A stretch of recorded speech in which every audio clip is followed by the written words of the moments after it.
เรียนประกาศมาแล้วที่ไปสอบไว้เข้าชั้นมัธยมศึกษาปีที่1ก็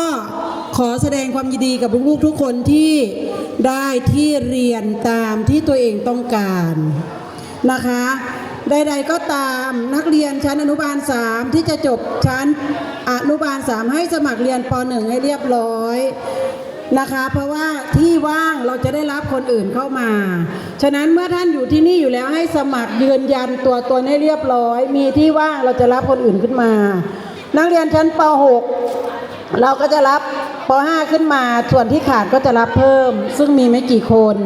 ก็ฝากท่านผู้ปกครองที่ยังตัดสินใจไม่ได้ก็ไปบอกญาติของท่าน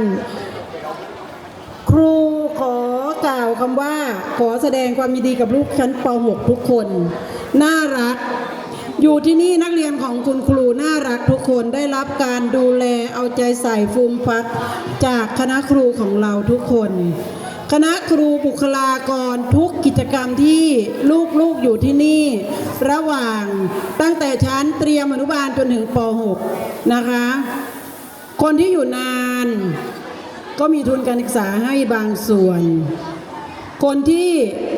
มาหลังห้องอนุบาล1ก็ได้รับเกียรติบัตรบางคนก็ได้รับเกียรติบัตรเป็นนักเรียนเรียนดีเรียนเก่งซึ่งมีการแจกเกียรติบัตรมาเรื่อยๆต่อเนื่องเป็นระยะเวลานานตั้งแต่ลูกๆอยู่ป.1 จนถึงป.6 มานะคะ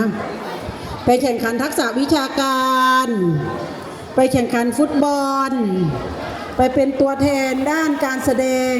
อื่นๆนั่นแสดงว่าลูกๆผ่านการฝึกฝนมาแล้วโดยเฉพาะงานสุดท้ายของเราคืองานสุภมนต์สัมพันธ์ที่ผ่านไปเป็นงาน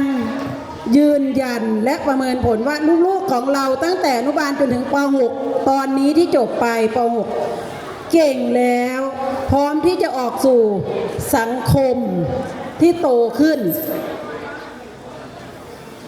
แต่เมื่อลูกๆย้ายจากที่นี่คุณครูที่นี่เปรียบเสมือนเรือจ้างที่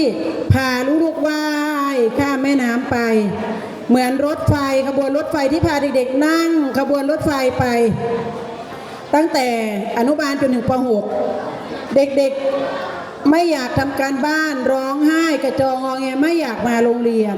คุณครูก็พยายามที่จะดึงเด็กๆพาเด็กเรียนโดยเฉพาะเด็กป.6